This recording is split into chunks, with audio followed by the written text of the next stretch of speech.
Welcome to episode 9 of the Chirp Kings podcast. We're glad to be back with you guys this week. Just had to take a quick week off and take care of some things, but we're back and we have a jam-freaking-packed episode for you guys this week. A lot of football over this past weekend, and a lot of football, like a lot of good football, a lot of bad football. And since I brought up bad football, I guess it's the perfect way to start with college instead of the NFL. Some seriously bad football in college this week. Starting with Texas. You go to the Swamp. Preseason number 1. You've already lost.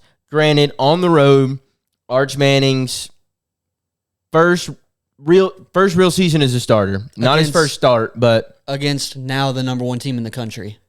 Yeah, in the shoe. That's not an easy place to play. They are the defending national champions, bro. And you're coming in week 1. That's who you're playing on the road in front of that crowd. So you get some grace for that loss. You just played a 1-3 Florida Gators squad that looked just down and out, just completely out of it. That's part of the identity of Florida football at this point with Billy Napier. Anytime they get in this hole that they dig themselves, anytime Billy Napier's job is on the line, he turns into Nick Saban.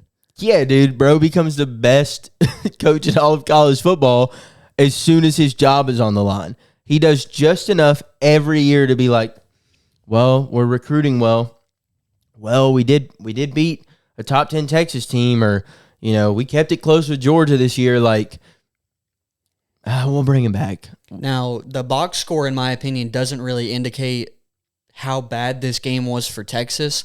They scored late. They tried to score again towards the end, but couldn't get it done. This team is just not good. No, not at all. Because if a guy like Kirby or DeBoer, even like a Josh Heupel, had that same game script, it was coaching Florida, they beat him by 20. Well, and a lot of people are going to blame Arch here, and I feel like he does deserve a little bit of the blame, but he's not the top 1 or 2 issue on that team. That offensive line cannot block. He is getting no time in the pocket. That offensive line is, I would say, bottom 15 in all of college football. And he has no run game. He is their leading rusher. He is the run game. Their running backs had like 10 or 15 yards on the ground in Florida. You add that on to still a tough. It doesn't matter how bad Florida is. The Swamp is a tough environment, but no O-line and no run game. Asking Arch to do everything himself, he's just not there yet. No, because they went out and made all these splash signings in this past class. They got guys like Justice Terry. They've made some moves in the portal. It seems like the one position they overlooked, though, entirely in all of that was the running back. They do not have a marquee guy. Even if they did, how good are they really going to be running behind this Texas offensive line? Well, they have that Wisner guy, running back, who was there last year. Yeah. He was supposed to be serviceable. He's not a stud. He's not Bijan at Texas. No. He's not. Who's the guy they had last year? Jaden Blue? Yeah. Yeah. He's not him. Plus, that offensive line is trash. I mean, if you're getting hit at the line of scrimmage 1-2 yards into your run every time, it's very hard to crack 8-yard, 10-yard, 20-yard runs when teams are just stacking the box against you, too, because you can't throw it. If they don't fix the O-line and the run game and they continue to ask Arch to make every play for them, it's going to be really tough this year in any competitive game. We're in the SEC now. You might have one more non-conference game at some point this year. And we're going to get into we're going to get into their next matchup coming up here in a little bit during the episode. I think it's time to turn to the worst game of the college football weekend. Worst game of the season. And we're going to talk about Penn State, because what the hell is going on in State College? I mean, we talked about it before, and now I'm sitting here again, left without many words to say about the game, because nothing was good about the team. Even the points, even only ended up losing by 5, 42-37. Even only losing by 5, I have nothing good to say about that offense. If UCLA knew how to win football games, was a winning program right now, Penn State would have never even had a shot in that game. They got dominated in every facet. In every which way you could be dominated in a football game, UCLA dominated them. This was a team that lost to New Mexico by 25. And just looked completely lost and had no identity, was having 10, 12 fans in the Rose Bowl stadium week after week. They had no life. They fired their head coach. Nothing looks like it's going well. Like, everything about UCLA football was... People were discussing this as a potential 0-12 team in UCLA. I mean, talked about as one of the worst teams going into this week in all of FBS college football. Out of all 136 teams, there were a lot of people who would have put UCLA at 120 or worse. Like, they were not good. And I mean, sometimes you have these games with interim coaches, with new quarterbacks, where the team kind of rallies around, an individual or a group of individuals. But even if this was the case this week, it's still just unacceptable. How does your team come out flat after a top 10 matchup loss at home in the whiteout game? How do they come out flat? That right there, to me, it is not on the defensive line, the linebackers, the secondary, a running back, a quarterback. That is on the coaching staff. You can't get your guys fired up. You just lost at home in your biggest game of the season. That's your biggest game of the season, at least for you, because you're at home, one of the best traditions in all of college football. You lose, and then you come out, and you're not ready to get it back. You're not ready to get your get back. You're not ready to go out there and run through a brick wall. You're not ready to beat ass. No, you're ready to go out there and lie down and take a beating. It's one of those situations where Penn State let one loss turn into two. They're too concerned with dropping this game to Oregon and we got to get back on the horse and what are we going to do next? And they just let the game slip. They were 24-point favorites and they were down 20 at halftime. No leadership. Complete lack of leadership and accountability there, because you see Georgia lose to Alabama in a crushing way at home. But what do? We come out and punch Kentucky in the mouth next week. The very next week, we come in this past weekend and punch them in the mouth. You see Alabama lose to Florida State early in the year, and then what do? They come out and start punching people in the mouth again. I'm trying to think of some other teams. Like, I don't think Ole Miss has lost a game yet. They haven't. But they lost their quarterback. They were in some really tight games, and they continue to step it up game over game. Like, these top-tier programs find a way to, move on and be ready to get it back the next week, and Penn State had none of that. And to me, that is entirely on coaching. That falls entirely on the coaching staff, and it's just a piss-poor display of coaching, of performance, and of really what people expect Penn State's football program to be. That was a horrible representation of it. People have always talked about James Franklin being good, but not good enough to win the big games.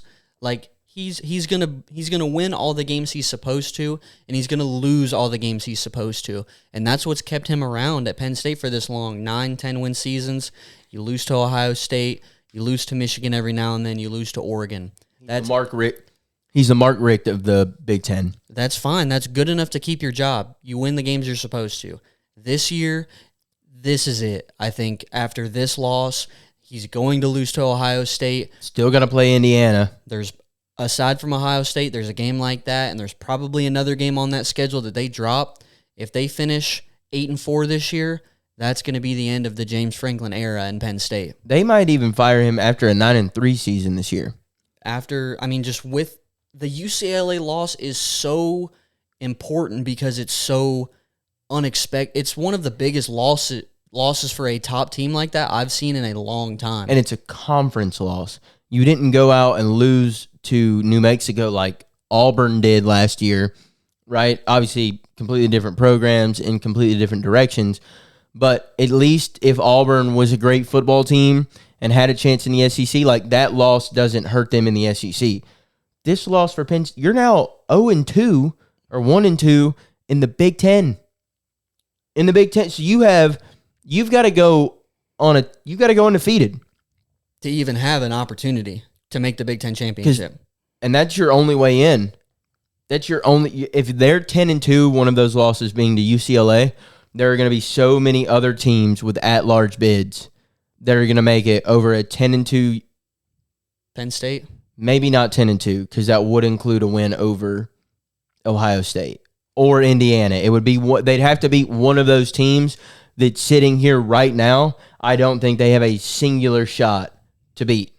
I agree. So those are the two biggest games. I don't know what to say at this point with.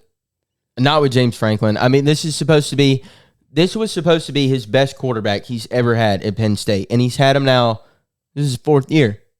And he came back, and Nick Singleton came back, and Katron Allen came back, and all these guys came back for one thing, to compete for a national championship. And in the preseason, we all thought that they had a chance. I sat on here in the preseason after watching them finally win a big game in a playoff game last year, going, James Franklin's finally turned the page.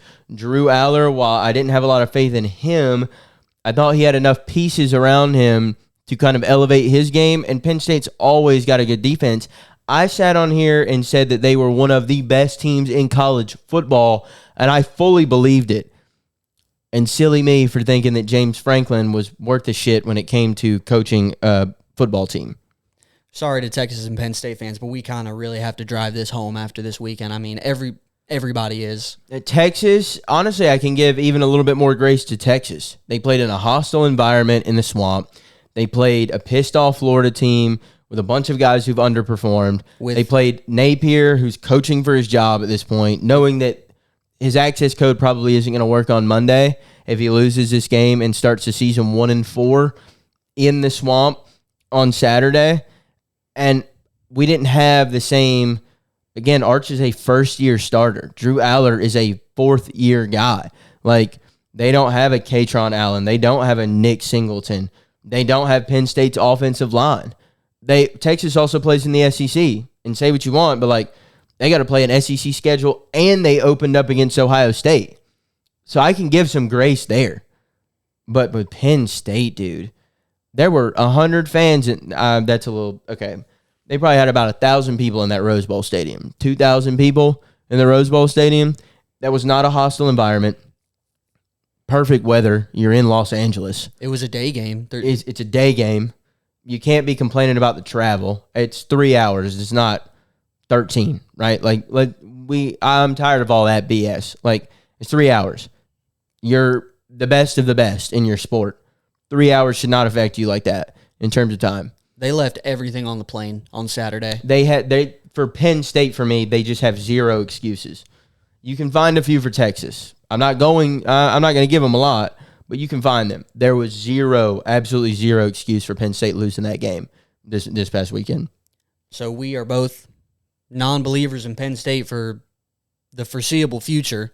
Penn State for the rest of the season, unless they beat Ohio State, which I don't think there's a shot in hell that happens. So after two teams that looked really bad, I want to switch over to a team that looked really good for most of the game in Miami, taking down Florida State. Yeah, I didn't get to watch much of that game. I don't know what I was watching UFC. It was a UFC Saturday, so gotcha. I didn't watch a ton of that game. I just know Beck looked great again. Threw 4 more touchdowns. This is, in my opinion, Miami should be the number 1 team in the country right now. They have the best resume for sure, because Ohio State, outside of Texas, who's now a 2-loss team, hasn't played anybody. They won't give up the number 1 to Ohio State unless they give them a reason to. That's just how the AP poll works in college football. So Miami will be 2 until something happens to Ohio State. But after week 7, we get the first CFP ratings? I believe so. I would not be surprised to see the CFP if things continue the way they're going up until then and both teams are undefeated. I wouldn't be surprised to see Miami at 1 in the rankings. You just can't look at anything on that team and find a bad spot. Defensive line is playing well. Secondary is clamps right now.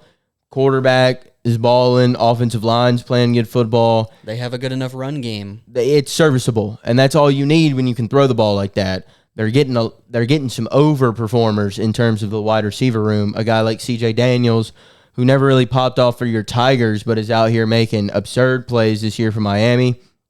Tony, what's his first name? Oh, because all I can think of right now is Kadarius. Malachi Tony. Malachi Tony's just burst onto the scene this year. So he's a true freshman. Yeah, that's what I'm saying. So, like, complete squad. And they have the most experienced quarterback in college football. Yeah, especially in terms of the teams at the top. Like, you got a first-year guy with Ohio State. You got a first-year starter with Oregon. You've got first-year starter in Gunnar Stockton. You've got first-year starter in Ty Simpson. First-year starter in Ty Simpson. Who else is in? John Mateer is experienced, but he played at Washington State. Not at this level of competition. You have a D2 transfer quarterback at Ole Miss. Trinidad Chambliss, who's lighting it up. You have a second-year starter in Marcel Reed, but yeah, there's really nothing wrong with this Miami team, and I don't, unless they have it's college football. It's the same thing in the NFL, like any given Sunday, any given Saturday. There will always be an opportunity for Miami to drop a game they're not supposed to. It's also Miami football, and we've grown accustomed the last 5, 6, 7 years of them dropping not just one, normally 2 games that you're like, man, we thought Miami was back, and now they just lost to Syracuse on the road. And now we have to look at Florida State, and it might be a situation where that week 1 game was a fluke. You have a home game against a top team, you kind of just come out firing, and you get a big win. But then after that, you look at what you got, the rest of the body of work, and it's not really anywhere near as good as what you had week 1. I mean, they've dropped 2 straight games now. They're 3-2, and the ACC is still a competitive conference. Yeah, I mean, Georgia Tech looks good. I think Virginia won again this weekend, so they're 4-1 or 5-1. I think they're undefeated. They have a loss, like 99%, but 4-1 or like 5-0.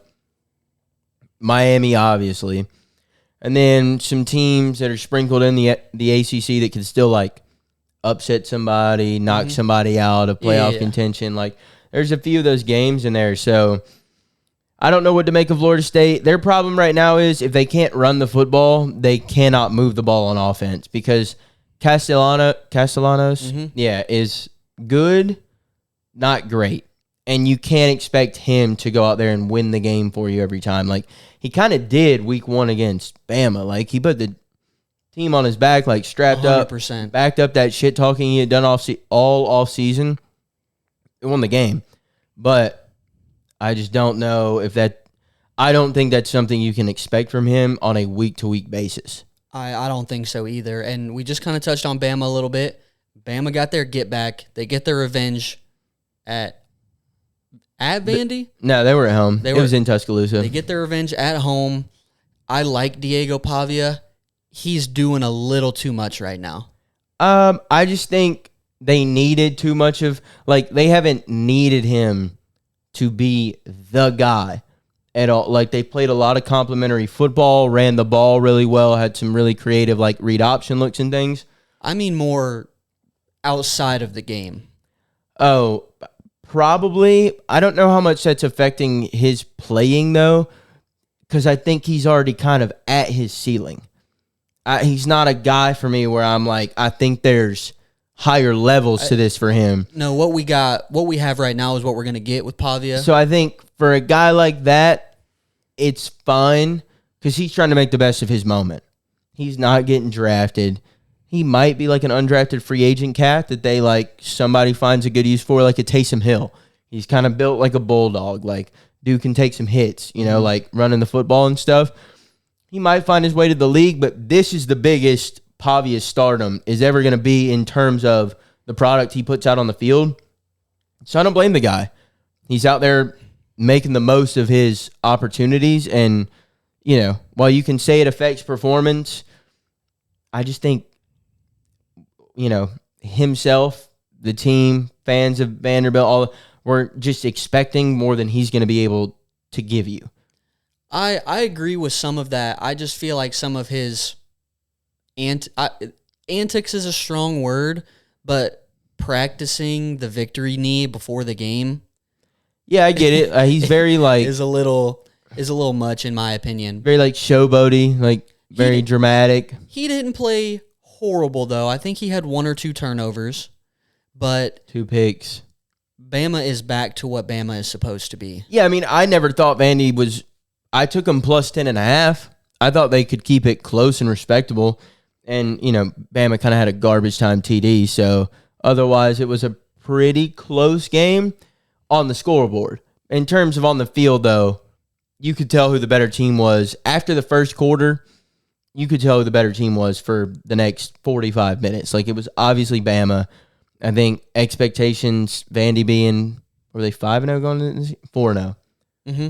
4-0 going into this game. They beat Bama last year. Like, expectations are really high, but I still expected them going into this year to be an 8-4 team with a ceiling if they played their best ball, and like max potential was 9-3.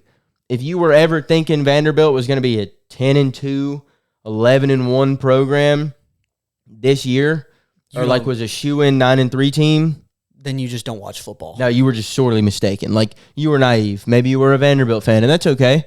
We all got to support our teams to the very damn end. But I think this is what we should have expected out of this Vandy squad. Right. And now we're finally starting to get a clearer picture of what Bama is really going to be. I was not a believer in Ty Simpson at the beginning of the season. Bro's a dog. He might be the Heisman at the end of the season. Could be. He's trending. He's trending on that track. They're hitting the deep balls. He's reading the field really well. He's going through his progressions. He's hitting the short throws. He's taking his check downs. He's doing a very good job at pushing the ball down the field. He's also very comfortable and confident throwing the ball across the middle of the field, which that's when you know a quarterback's cooking, when he can go from the left side of the field all the way to like middle right of the field and hit that guy in the middle of a zone right there. Like, bro is cooking with gasoline right now. He is on fire. It almost seems as if the week 1 loss is a blessing in disguise. Yeah, I mean, some of the announcers were talking about it this past weekend, and they're like, sometimes, you know what, like, for a team who still maybe didn't have the identity people thought they did going into the season, sometimes that early loss, man, like, lets you know, like, okay, we're not good in these areas. You can improve, and then you just go on a run. And it's the perfect time. You get punched in the mouth week 1. You have 2 or 3 tune-up games until your next really competitive football game. And then at that point, you figured out what you need to figure out. It also wasn't a conference loss. Nope. Not like they lost a conference game week 1. They lost an out-of-conference game. And they figured out the offense. They figured out the defense. They have their running back. And now it's full steam ahead for Alabama the rest of the season. Running game is getting going, which is a staple of Alabama football. Ty Simpson is playing well. That O-line is starting to gel more. They're giving him more time in the pocket. They're doing a better job in pass pro. Not to mention the defensive side of the ball. They're still not getting the same kind of pressure I'm accustomed to seeing out of an Alabama defensive line.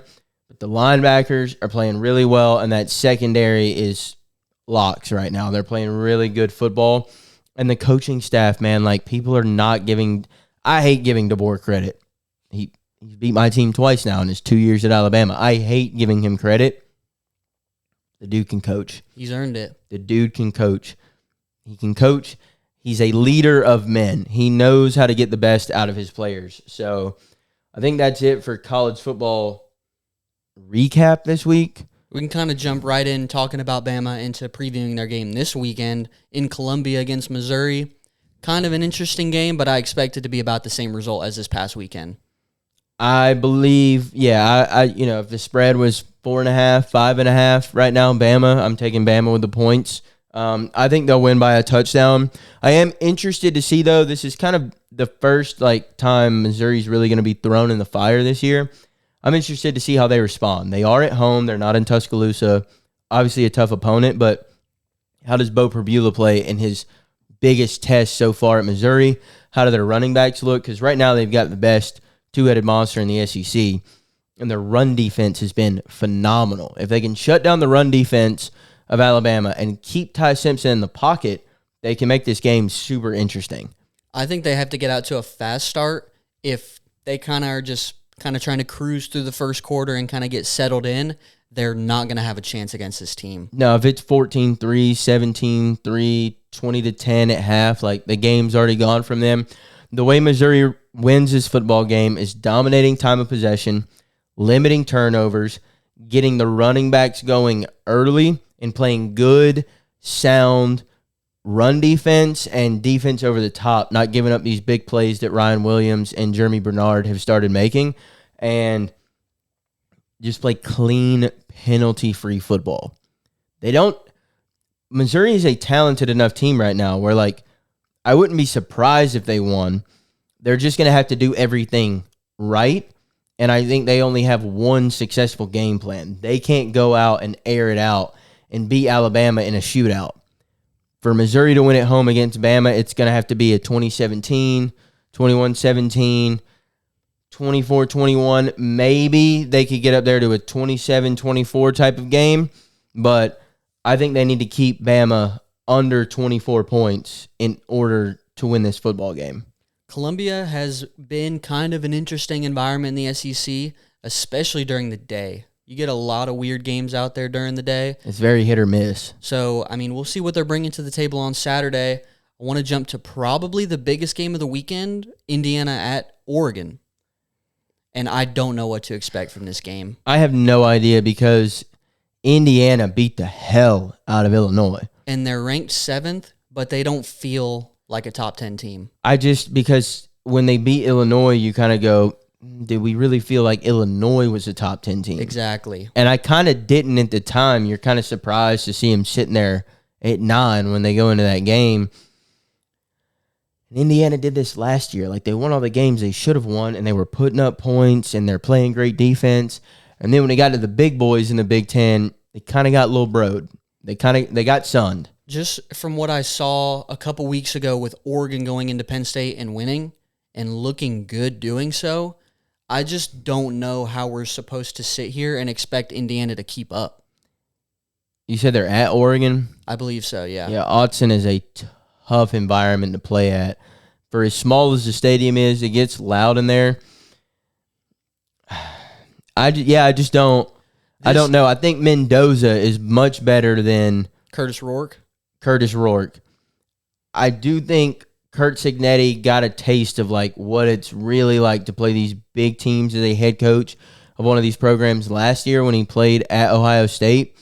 So I think they will be more prepared.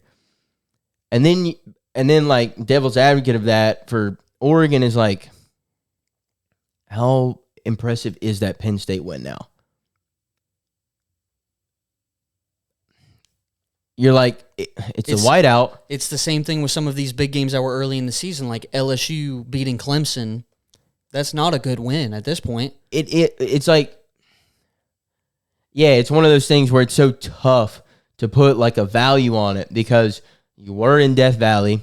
It was week 1. It was the loudest that place is going to be all season. They were number 4 when we won. So it was a top 10 matchup or top 15 matchup. All the hype surrounding the game. Like, that has to count for something. Same thing with Penn State. It's a top 10 matchup, Big Ten opponent, on the road, whiteout game. It's tough to penalize a team for the performance of the team that they beat. So if I was going to take somebody right now just based on resume so far this season, I would put my money on Oregon. But with all the carnage we've seen across college football so far, we only have a few undefeated teams left. I wouldn't be surprised for Indiana to go in there and steal one. I'm kind of on the opposite side of the spectrum here. This is a game, regardless of the ranking, I'd be surprised if Indiana won the game. Okay. I've just seen too much from Oregon at this point. I think I talked a few weeks ago about I needed to see it from them. Yeah. But now I've seen it. Now I know, and I think they're gonna handle business against the Hoos. You're probably right. I don't know. The way college football is shaping up, I don't expect to have any undefeated teams. Maybe Ohio State, because now their toughest game becomes, I think, Michigan or Penn State, one of those two. And so I'm looking at their schedule now going, you really don't, because I'm still not sold on Michigan. I know they beat them the last 4 years in a row, but the tide is bound to turn at some point, and I don't think Michigan is like there yet.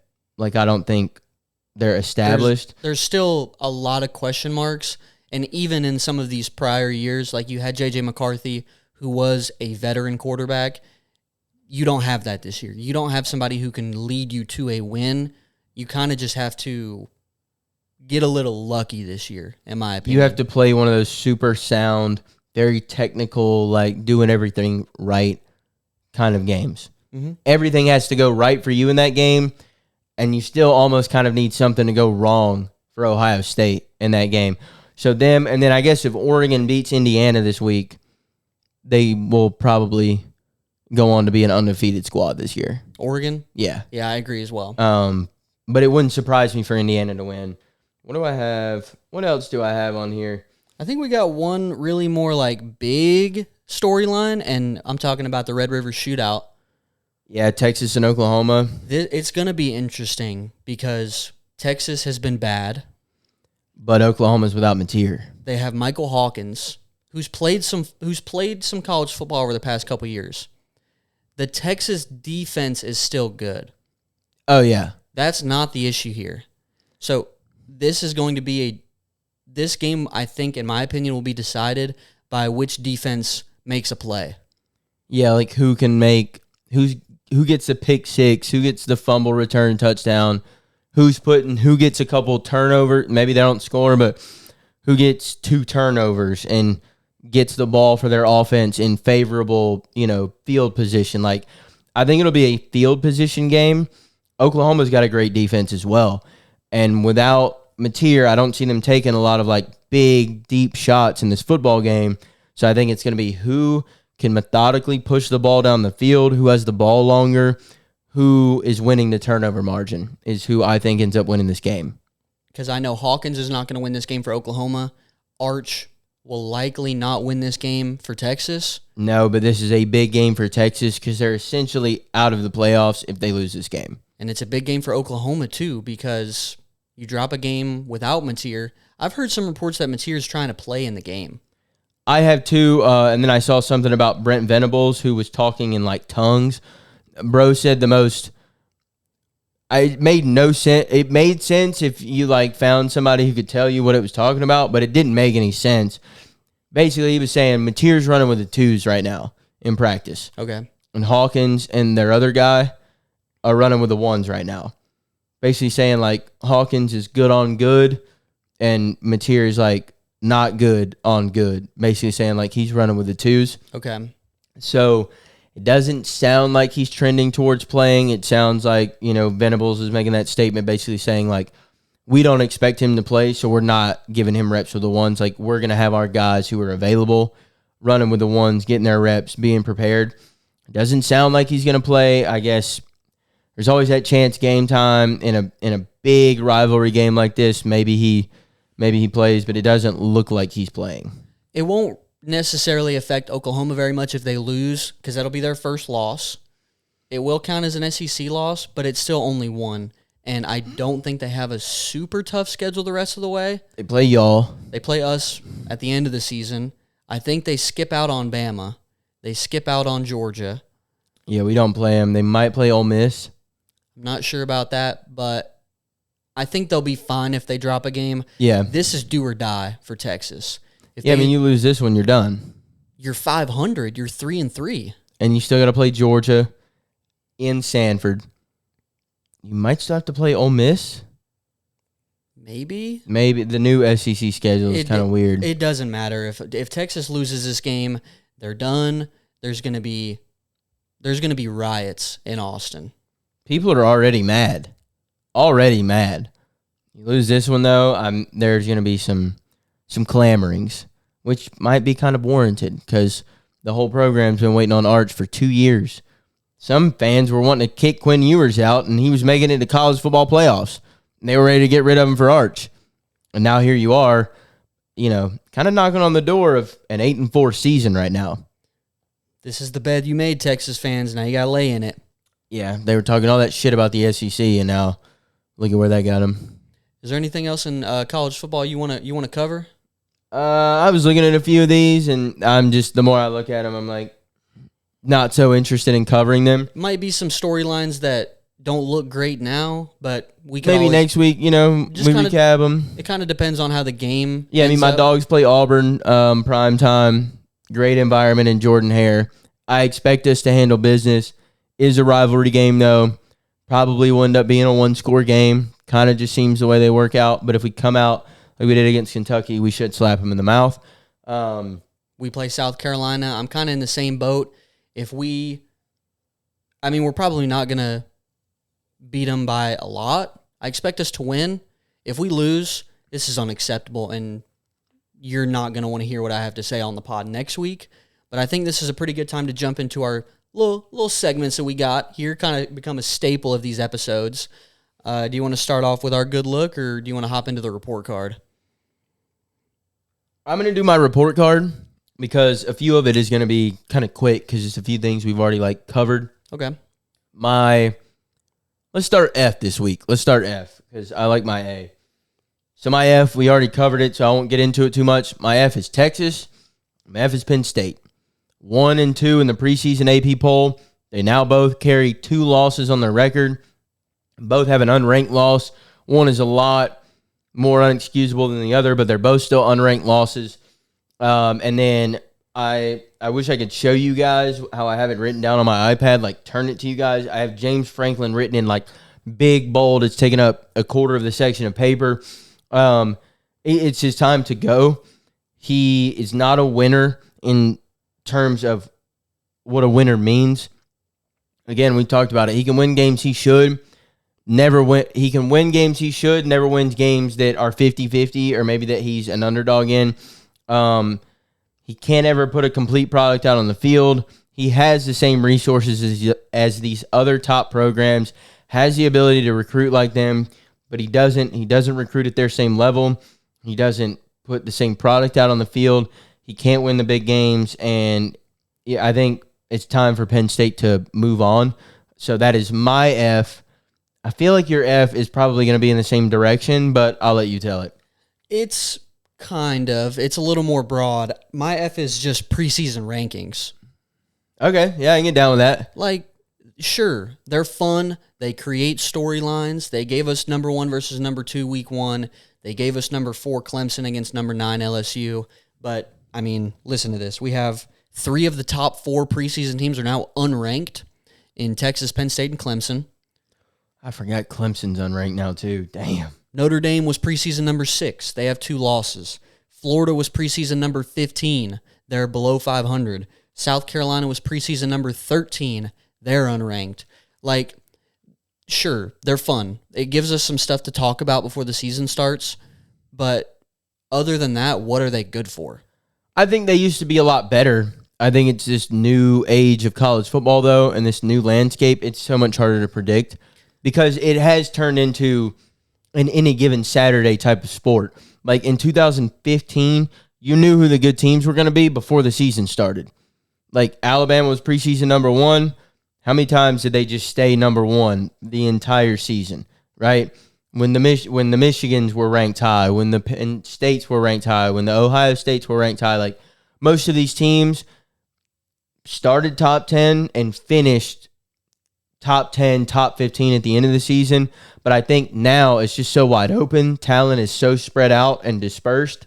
I just think it's kind of useless at this point. It is now. I would agree now. It's much more harder to predict. Again, it's any given Saturday. So that's a good one. You've been so much better at finding more generalized ones and not so just team or person specific. So I have enjoyed those. You want me to hop into my B? Yeah, you can. I've got an interesting one. My B is the MLB playoffs. We haven't talked about baseball yet on the podcast. Okay. And now we have an opportunity to do so with the playoffs. They've been okay. That's my B in terms of this segment is almost more like a C, but besides the point. We've had some really good series. The Tigers-Mariners that's going on right now, 2 great games. Yankees-Red Sox was really good. Really good. Cubs and Padres was pretty good. Fun to watch, yeah. And then you have Dodgers and Reds. Smoked. I didn't turn on a single second of that series. Yeah, it's tough because the MLB playoffs are already probably the shortest playoffs in professional sports. We get literally 1 month. Actually, you got to get to game 5 or 6 to crack that October 31st mark of the World Series. Yeah. It's already short. I get it. A lot of times these wild card matchups, it is just the higher seed moving on. But we do get some shakeup in there every now and then if a team comes in hot. And if you get rid of those series, like now the playoffs are just so condensed. You only get like 3 weeks of playoff baseball. So I get where you're coming from. But for like a Reds fan base, like that's just a fun thing to like see your team play in the playoffs. They didn't have any business being there before the season started and once we got to it. So it's just like fun for a team like that. I feel like I can speak on it a little bit more because the Braves didn't make it, so I'm just like a general baseball watcher. Yeah. We've had those good series, but you also have Dodgers-Reds, Dodgers-Phillies, which has been okay. The Yankees and Blue Jays, that's a terrible series. The Brewers and Cubs hasn't really been competitive. The Brewers have just jumped out in the first couple innings in both games and kind of blown them out. Yeah. I mean, I get where you're going with it. You've had good moments, but as a whole, I think it's been it's been a B, which is... I like the atmosphere. I don't think there's any better atmosphere the atmosphere in baseball than playoff baseball. The atmosphere is great. I'm more just referring to the product that we're getting. I guess it's fair. I feel that way many years about the NBA playoffs. You see a lot of 4-0s, a lot of 3-1s. So I think it's just Yeah. How many times do you see the underdog really pull it off in a lot of these? When you get this far into the season, not a lot of Cinderella stories in professional sports. So I get where you're going. Maybe it's just because I'm a little bit more sentimental towards baseball. I see what you're saying. I just think for me, it's kind of just one of those things where like maybe like we were expecting different things. Okay. Because I didn't expect the Reds and Dodgers to be a phenomenal series. I don't normally expect most of those wild card series to be like anything like insane. That's fair. I mean, yeah. Okay. Different views on it. My B this week, it's going to be the first time we've really talked about it at all since we didn't record last week. My B is going to go to Marab. Try and pronounce his last name. Nope. Screw it. Marab. I'm going with Marab. The reason he's my B is because he takes home the belt again in another dominant performance in terms of just like, well, to be honest, I fell asleep in the second round of that fight. Turned it on. It was boring through 1.5 rounds. So I fell asleep, woke back up before the Pereira fight started. And for me, that's why Marab is my B. I was tired the whole main card from the first fight. Joe Pyfer, that fight, exciting as hell. The second fight, Josh Emmett and Zalal. I didn't watch the UFC this No, weekend, we were just talking about it the other day, but I think it's Zalal.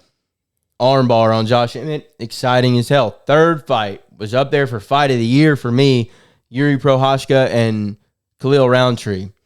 And then you get to the Marab fight, and you're tired, and literally my buddy who I was watching the fights with looks over at me and goes, as the first round's ending, he goes, yeah, it might be a good time to like get a quick little nap in before the Pereira fight.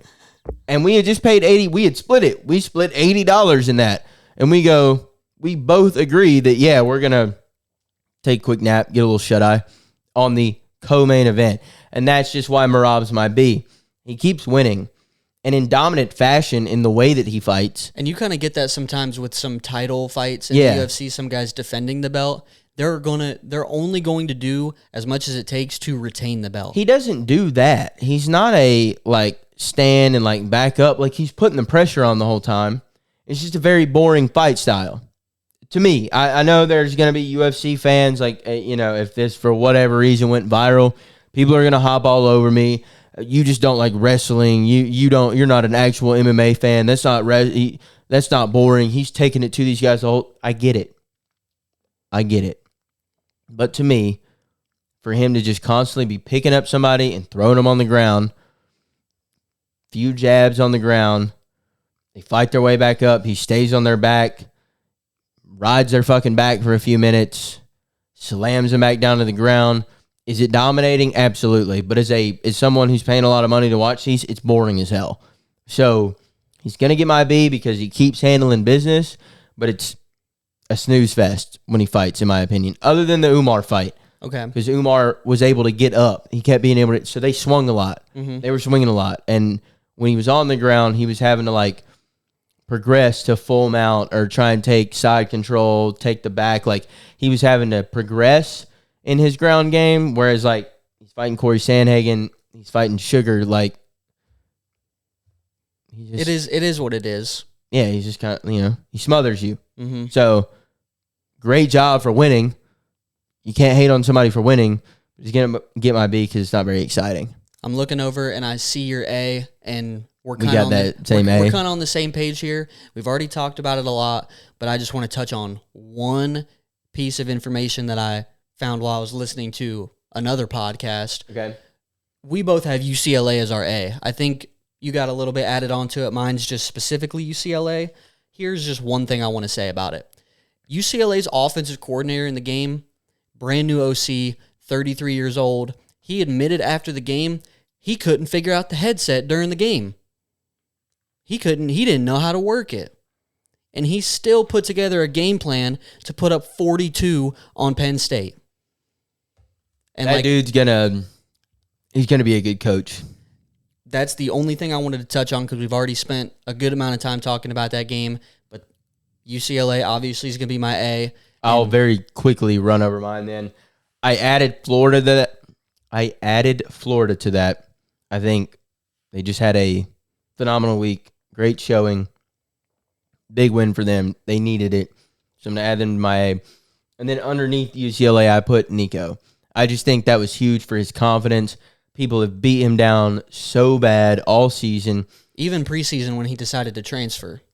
And then you read some of that stuff where a lot of it wasn't him. It was his dad trying to find him more money, wanted him to get the biggest bag he could get while he was in college. Like, he's still just a 20-year-old dude. Like, he's trying to figure it out, right? Like, we have a few followers on social media, and, like, we're constantly trying to figure out how to navigate this. Imagine, like, you got all of college football media on your dome all the time. And millions on the table. And you're trying to figure it out too. He's a 20-year-old dude, bro. So, like, even we shit on him a little bit on here and, like, been a little bit too quick to, like, judge him. Like, he had nothing to work with at UCLA up until this point. So I wanted to give some flowers to Nico, add him in on my A because he played a phenomenal football game. I like that. I agree with that. So we got a couple good looks of the week too. Do you want me to start with mine? Because you usually wait to see what I say until. Yeah, I don't base mine off of yours. It's normally just like again this week focused on my report card, and then you were like, "I'm ready," and I was like, "Oh shit, I forgot to do my." It kind of just hit me just now that I forgot to do it. I was kind of thinking of it earlier when we were kind of scheming up our pod layout here, and it's kind of cherry picked because it's coming up soon. We got some time off coming up here soon next week. We got a few days where we're going to be able to enjoy ourselves for a little bit. So I'm going to just transition that into my good look. Just anytime one of y'all or anybody is going on vacation, just the week, 2 weeks or whatever before the vacation leading up to it, it's one of the best times, man. Like those days fly by. You're always thinking about, man, I can't wait to go. And then the day finally comes. You've got everything packed and ready to go. Either you're loading up the car or you're driving to the airport, wherever it is you're going.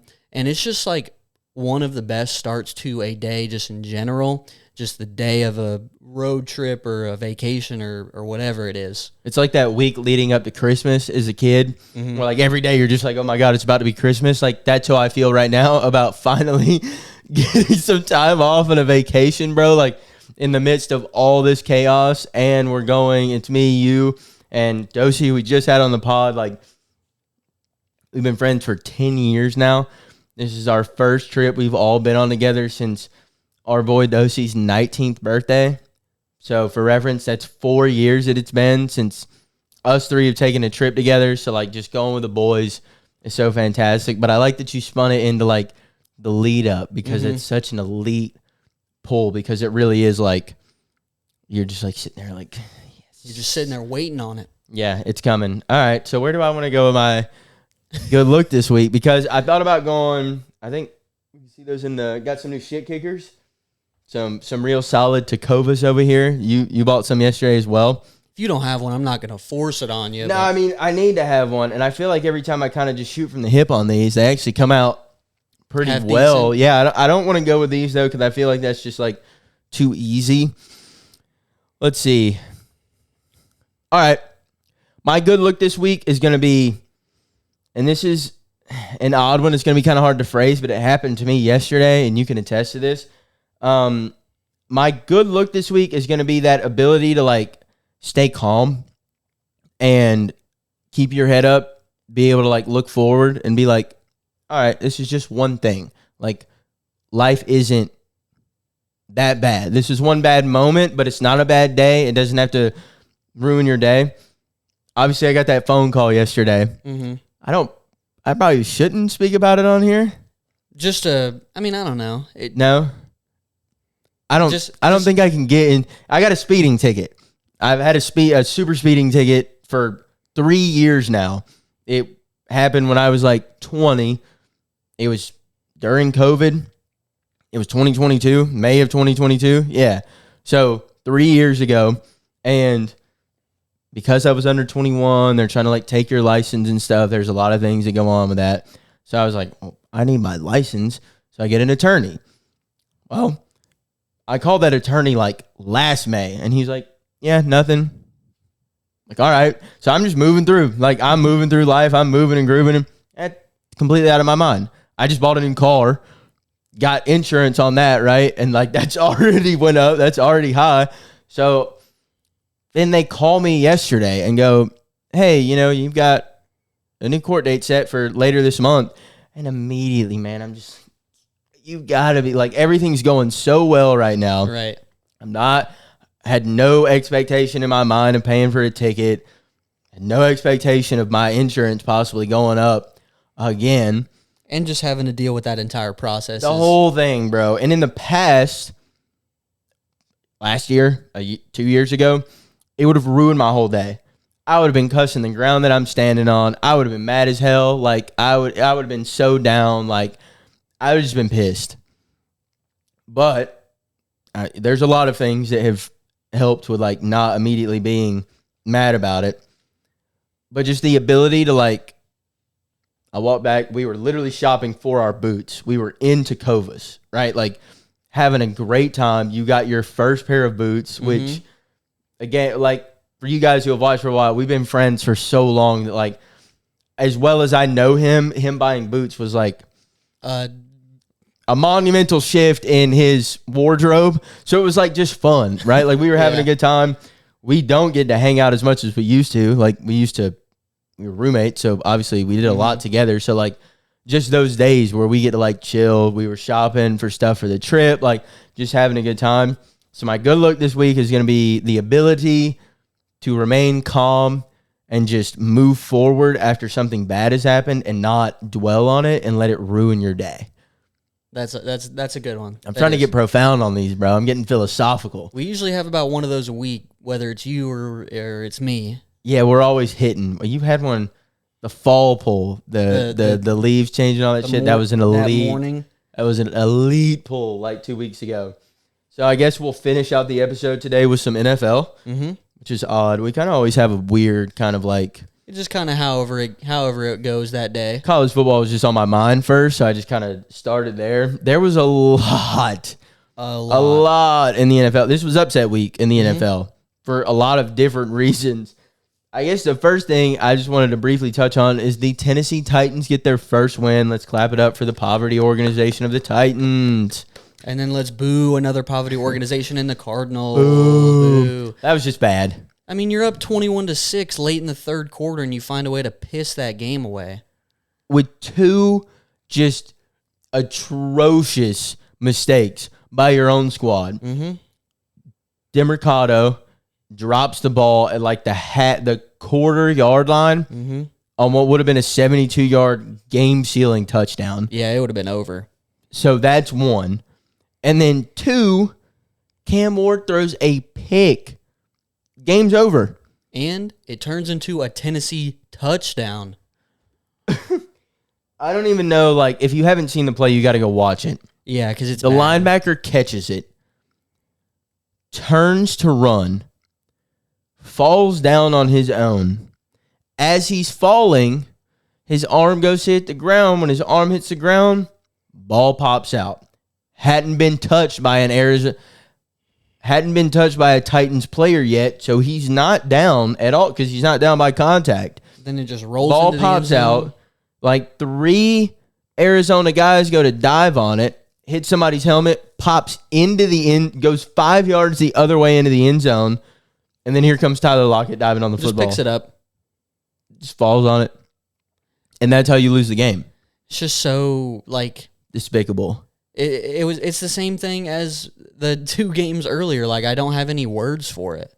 No, and like that's just a team like you didn't expect them to be this bad. No. And they actually got off to a good start. And then they just piss it away the last couple weeks with horrible, undisciplined, unmotivated, pitiful football. That game was so bad, I honestly just want to go ahead and get it over with. We're going to hop into another game because I don't have anything else to say. No, that was it. That was it. The Ravens are cooked. Okay, I was about to say, speaking of pitiful squads. The Ravens are done. Now, if it changes, you can go ahead and clip this. You can bring this up in a few months. The Baltimore Ravens are eliminated from the NFL playoffs. It's over. I would agree.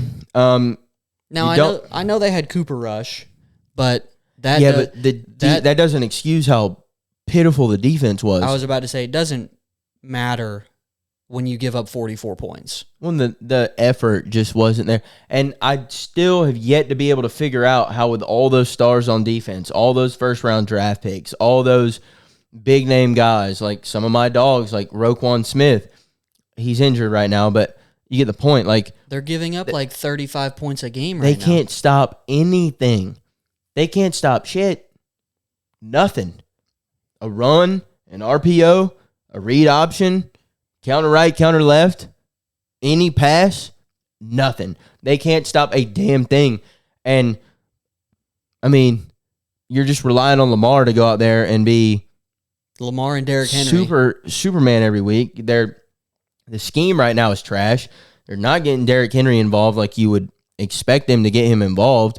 And then, not to mention, I think Lamar was hurt before he finally sat out this week. I think he's been hurt. He got hurt in like the second half of the Chiefs game. Because you haven't seen the last few games the same explosion you're used to seeing, the same quick burst, that twitchiness when he gets out of the pocket. A lot of times, actually, he's gone to burst out of the pocket, and he gets caught before he makes the line of scrimmage, which is something you never see coming out of Lamar. And, I mean, their season is kind of the way it is based on a couple plays. Like, if Derrick Henry doesn't fumble a couple of those balls week 1 or week 3, I think it was. Like week 1 and 3, I think. We have a completely different storyline here. Yeah, now you're just like, all right, they just need to like maybe squeak out one this week or maybe next week before Lamar comes back and they're good. Now it's just unlucky. It happens. You lose a couple games because of it. Now you have that, and you add on terrible defense. Lamar's hurt, and it's just snowballed into something that I don't think you can recover from. If he doesn't fumble against Buffalo, if he doesn't fumble against Detroit, they might be able to work their way back from this situation they got going on. But because of the way they started, they're at a point of no return. They're what, 1-4 now? Mm-hmm. I mean, Steelers are 3-1. They're not going to have to compete with the Bengals or the Browns at all. They both suck. No, but I don't. Can you make up a 4-game deficit right now? Or 3 games, I guess, because Pittsburgh's already had their bye. But can you make up a 3-game deficit on the Steelers to win that division? They haven't played the Steelers yet. They get 2 games against them, but it's just going to take an unbelievable run. And we don't know if we're going to get Lamar again this weekend. He might be out. And I don't know when their bye is, but I don't think it's in the next week or 2. So I'm going to stand on my statement and say the Ravens are cooked. They're done.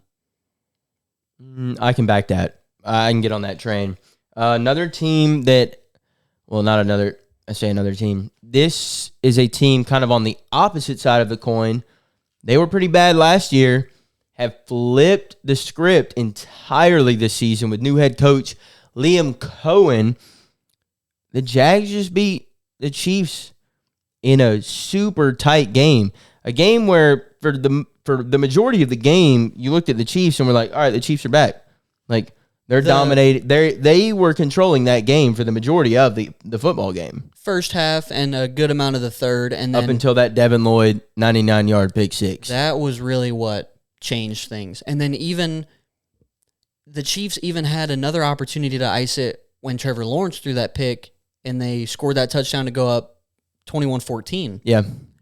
And then at that point, you're like, okay, well, now this is probably the nail in the coffin. With a run game this year, with a few wide-out threats, with a tight end that's starting to play pretty good ball at the tight end position, and an offensive line that's giving him a little bit of time, we're finally starting to see that $250 million version of Trevor Lawrence. He has one of the most beautiful releases in ball, like path, flight, that I have ever seen. Some of the spirals that come out of his hand are masterpieces, like hanging in the Louvre, but he just hasn't had time.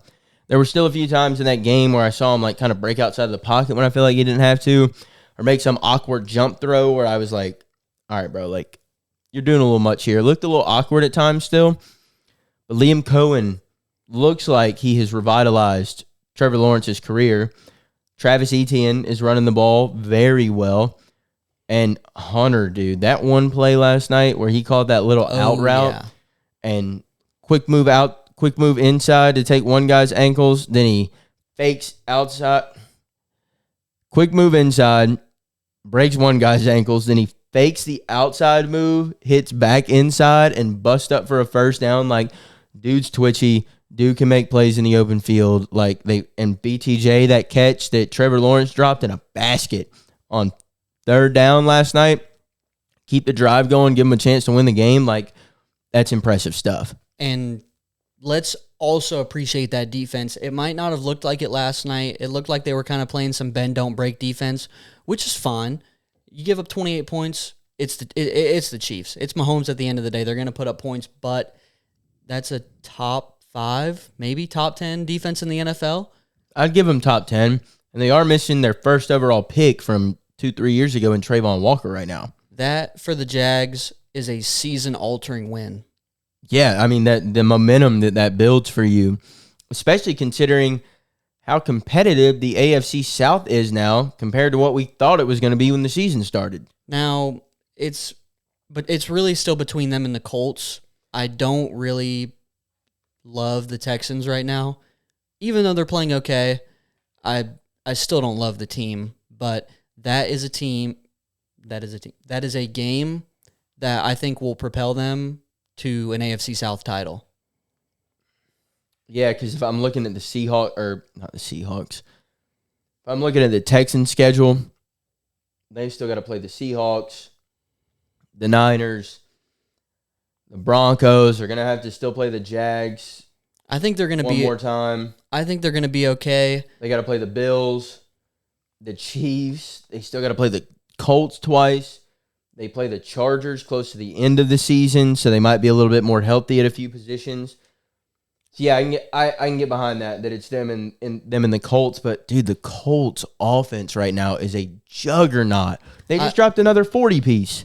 Now it was the Raiders. I don't care who it is though, bro. They've scored 40 in like 4 of 5 games this season. Now, I mean, we'll see if they can maintain that the entire year. Are they going to be the NFL's number 1 offense at the end of the season? I would be surprised if that happens. But the way they're playing, I just can't see a world in which they go from scoring 40 a game right now to scoring like 22 a game. And with the way their defense is playing and the way they get out to a lead so early in the game, they play fast, they get off to a quick start, I don't see them having any issues, even if they go from the 40 points a game they're scoring right now to 28 points a game.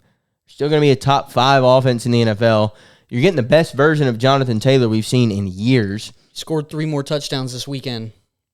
3. I mean, he's on like some LTTD numbers right now. Like if he continued this path, as long as he's healthy too. Like he has all the abilities. He wasn't healthy a lot the last couple of years, and he didn't really have a whole lot of incentive to like rush himself back or play if he was a little injured because the team sucked. They're 4-1 right now, dude. With the whole season still in front of them at 4-1, I would say based on the way they played, I still like them over the Jags in that division.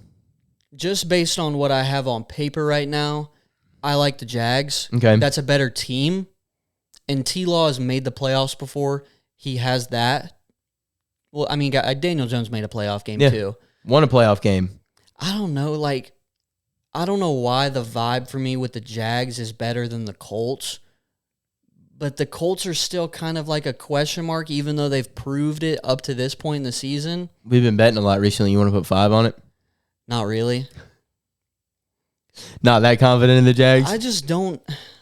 I still am not a huge fan of Daniel Jones. All right, well, let it be known that I'm that confident in the Colts winning the AFC South that I was willing to put my hard-earned $5 on the Colts for winner of the AFC South. We'll come back to that towards the end of the year. Again, a lot of this one didn't feel as much as an upset to me just because I felt like it was going to happen, but it still was an upset. The Broncos take down the Eagles in a kind of gritty, grimy. It was an ugly game. That kind of seems like the way the Broncos are going to win most of their games right now. That defense is stifling. You can't move the ball an inch on that defense. But the offense, I'm not sold on Bo Nix yet. It's not a very good offense right now. He's very hit or miss. Either plays really well or he's pretty bad. He's not Drew Brees. I don't know if Sean Payton's going to be able to turn him into that level of elite quarterback, take over the game type of quarterback. He's had a few good game-winning drives or game-tying drives, but so far this season, I haven't seen as much out of him in year 2 as I would have liked to. But with the way the AFC West is starting to shake out early in the year, they have an opportunity here. I mean, is it weird to say they might be the favorite right now for the AFC West? I mean, they have to be the odds-on favorite because the Chiefs are 2-3. The Chiefs are 2-3. The Broncos are 4-1. I think. No. I think if it's not. Oh, they're 3-2. They're 3-2. They are currently tied with the Chargers at 3-2. But grinding out that win against the Eagles, I kind of see the Broncos starting to do this. After a pretty bad loss to the Commanders this past week, I kind of see the Chargers doing this. Mm-hmm. And it doesn't help that Rashawn Slater was out before the season started. You just lost Joe Alt for I don't know how long yet, but I don't either. He'll but probably end up on IR at least. And you lost Mekhi Becton. So you're down to your 3rd and 4th string tackles. Justin Herbert was running for his life all day on Sunday against the Commanders team that's not up there in terms of NFL pressure rates and sacks and everything. They're nothing to call home about in terms of defensive pressure. And it was a 17-point loss at home. Yeah. I mean, he only got sacked twice, but if you watch the game, the only reason he didn't get sacked more times because he was pressured 20-something times was because of his ability to extend plays. But, if you take that away, and they're not going to be able to do that all season, plus they just lost Omarion Hampton for at least 4 weeks. They put him on IR. They don't have Najee. I don't know if it's the scheme or if he's just having a rough sophomore slump, but they're not getting a lot of production out of Ladd. I haven't heard anything about Keenan Allen in 2 weeks. Same thing goes with Quentin Johnston. Great first 3 weeks. I think week 4 was all right. This past week, I think we're kind of mid. I think we're kind of done on the Chargers hype for the year, unless they really surprise us. I just think it's going to be too tough with no run game and missing your 2 star offensive linemen. We're talking about those guys are stars of that team, not just offensive line stars. They are stars of that team when it comes to the way they like to play football. Going to be super tough for the Chargers to overcome all those injuries and make a run. So I would personally say right now my favorite for the AFC West with the way they're looking right now would probably be the Broncos. I think so too. What do I have next? I've got is Drake May the guy? I don't know yet. Have the Pats found their dude? Maybe. They won, but he still didn't, he played better than Josh Allen. Yeah. But he didn't light the world on fire. And I think we need to pump the brakes just a little bit Because, yes, it was a big win in the division on the road. But it was the last undefeated team in the league. And they're still just, that win brought them to 3-2. They're still 3-2. It's not like they're 4-1 or. After that, I don't see them still competing for Buffalo and competing with Buffalo for the AFC East champs. If they do what they did on Sunday night for 3 more weeks, then you got to have that conversation. And they're 6-2, they found the guy. This team is starting to roll. They finally started getting Diggs involved, like at a rate in which he needs to be involved. I think some of that was easing him back from the injury. But I got to pump the brakes on New England just a little bit. They're still, I wouldn't consider them a top 10 team in the league. No. But they're top 20. Yeah. They're top 18. Yeah. They're well coached too, which is something that you can't put a price on when it comes to the NFL. Like, they're always going to be a well-coached football team under Mike Vrabel. I really need to see something this weekend because a lot of the times you get a big-time win, huge moment. I'm doing air quotes if you're listening to this on not YouTube. And then I just lost my train of thought. Momentum shift. Yeah, I was about to say I was listening too, and I forgot. Momentum, but you're riding high on this huge win. You go in this weekend and you drop a game because you're not focused because you're still thinking about last week. And it's very common for a lot of divisional opponents to split during the season. Yeah, especially the Bills and the Pats. Yeah, all divisional games are tough. They're down to the last possession. They're usually one-score games. one-score games. So let's pump it just a little bit on Drake May and the Patriots. Come back to me in a couple weeks if they're 5-2. I'm going to start hopping on the bandwagon, and we'll go from there. All right. Kind of touched on everything there. The last one I guess we can touch on was Bucks and Seahawks. Baker Mayfield is that dude. I feel comfortable putting him in the top 5 quarterback in the league category. He has to be because he can do it all. He can run the football. He can sling the football. At this point right now, he's probably my MVP. Yeah. Because Mahomes is not an MVP. Lamar is not an MVP. You're going to have to look outside of the big names this year for MVP, I think. They're 4-1, but Baker's playing better than Josh Allen. I'd have to look at the numbers. It's probably closer than we think, but I would say currently the way the roster is constructed with the Bucks starting the season out without Tristan Wirfs and Chris Godwin, then Mike Evans goes down, so he's leaning on the rookie who's a stud. Who's averaging like 120 yards a Chris game Godwin, at this point. I think Wirfs is back. They've got a good defense, but they don't have some of the stars they've had in the past. Yeah, I probably. For him, it'd be him. The way the Colts are playing right now, you could put Daniel Jones in there because he's the quarterback of that squad. But if you're taking the MVP of that team right now, it might be Jonathan Taylor. And we just know from the last decade plus of watching football, the odds of us ever seeing another non-QB MVP are slim to none. He'll just be offensive player of the year. I don't really know where else you could look to around I'm sure there's somebody we're forgetting right now. There's 32 teams in the league, but could be.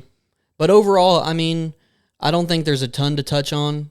Baker and Sam Darnold look good. Sam Darnold finally had a breakout game in Seattle. Look really good, 4 TDs. I think Seattle, that division's going to be very competitive with Seattle, the Rams, and the 49ers. And the Niners still managing to win games with nobody on the roster. Bro, shout out to Mac freaking Jones, dude. That should have been my A. That dude was out there, beat the hell up. And you just point to something on his body, it was injured. That one play, like right before the half, I think it was, when he went down and was just laying on the ground, just grabbing his knee. You can already tell they got that thing wrapped up like nobody's business. He's dealing with a PCL injury. He's got some rib things going on. And dude just refuses to quit.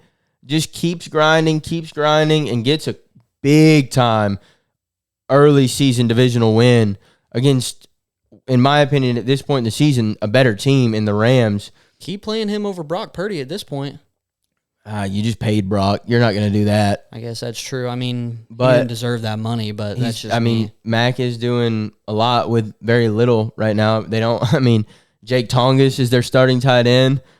You got Ricky Pearsall and Juwan Jennings. not even Juwan Jennings, bro. I'm trying to think of the guy's name the other night that was like kind of his primary target. I can't remember his name. Kendrick Bourne, who we haven't heard his name since his days in New England. Then you got Kyle Juszczyk running plays out of the slot. Like, you got to give credit to Kyle Shanahan too, bro. He's one of the most creative football offensive minds we have ever seen in the sport. So that's going to be an uber competitive division because, as it always is, as Sam Darnold progresses and JSN is balling this year, that defense is stifling. Like, that's a good defense. It just got beat by a better offense in the Bucs this week. But I think that's it for recap.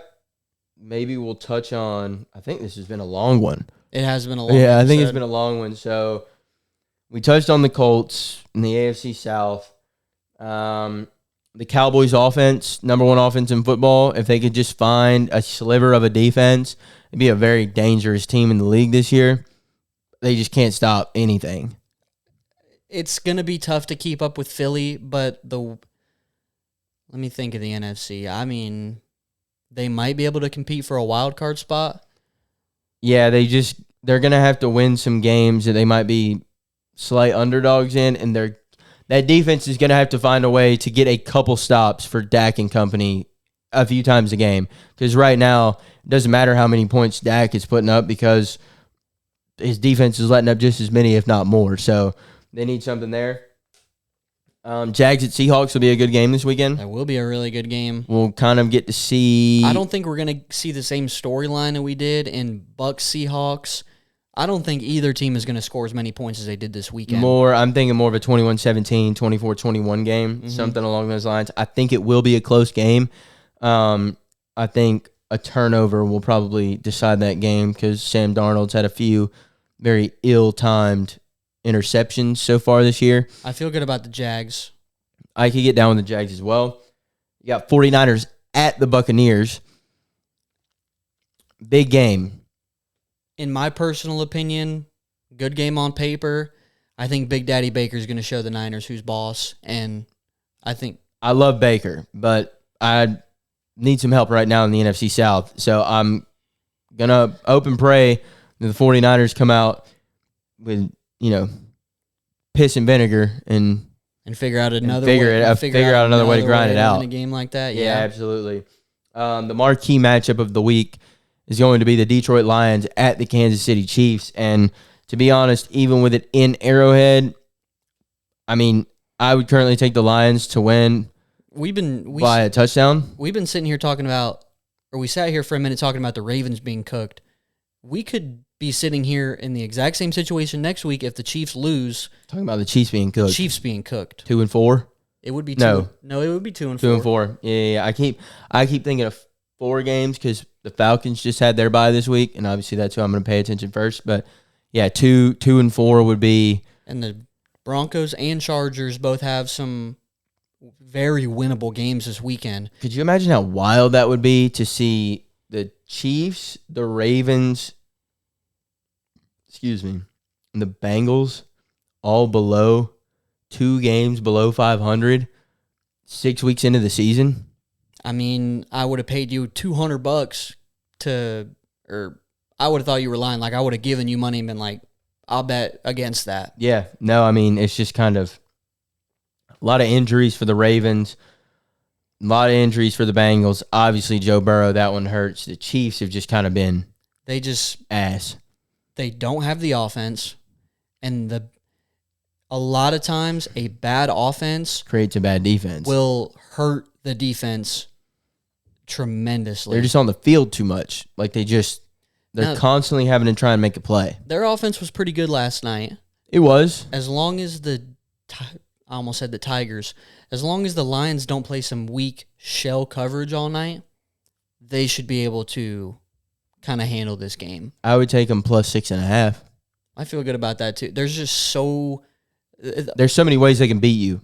And I think that week 1 game was kind of a fluke. Yeah. A little bit on both sides in terms of the Lions and the Packers. And the Chiefs are one-dimensional as hell. Yeah. They're not going to run the ball. Not effectively. No. So, as long as the Lions kind of stick to their game plan, I think they're going to have control of the game for just about the entire game. Yeah. Just don't let Mahomes pull Mahomes and crush your hearts. Absolutely. Last thing before we wrap it up, we just have to touch on it because it's my squad, and it is a primetime game. We have the Bills at my Falcons on Monday night. I wanted to go really bad, but tickets are outrageous. So Falcons media team, if you're watching this, hook your boys up with some sideline passes. NFL, if you're watching this, hook your boys up for some sideline passes. If any of you are an exec in the league or work for the league offices or work in the Falcons office, get your boys some tickets, bro. Please, I'm begging y'all. Get us some tickets. Nah, for real. Do I want to say that we're going to go in there and win and it's going to be the turning point in the season, big primetime win? Absolutely, I do.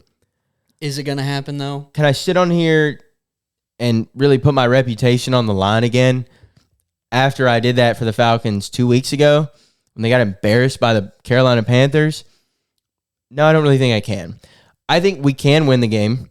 I think the Bills are definitely beatable. There's no unbeatable team in my mind in the league this year right now. And they just gave you a blueprint on how to beat them. If you can eliminate James Cook, which has kind of we're great in the passing offense or passing defense.